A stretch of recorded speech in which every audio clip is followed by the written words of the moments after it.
భద్రకాళి శరణమమ్మ.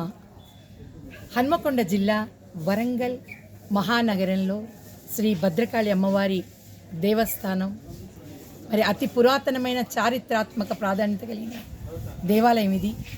ఈ యొక్క దేవాలయంలో భద్రకాళి అమ్మవారిని దర్శించుకోవడానికి ఎంతోమంది భక్తులు ఇక్కడికి రావడం జరుగుతోంది.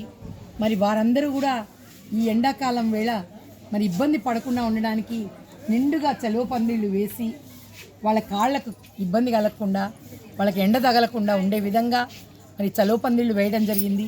మరి మంచినీటి సదుపాయాన్ని ఏర్పాటు చేయడం జరిగింది. మరి కనుక భక్తులు ఈ యొక్క అవకాశాన్ని ఉపయోగించుకోవాల్సిందిగా కోరుచున్నాము.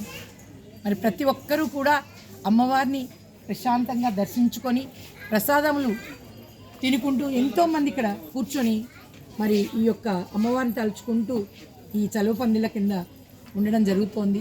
కనుక ప్రతి ఒక్కరికి కూడా తెలియజేయండి ఏమనగా భద్రకాళి శరణమమ్మ అనుకుంటూ అమ్మవారి ఆలయానికి రావాల్సిందిగా, అమ్మవారిని దర్శించుకొని ప్రశాంతంగా వారు కోరుకోవాల్సిన కోరికలు కోరుకోవాల్సిందిగా తెలియజేస్తున్నాం.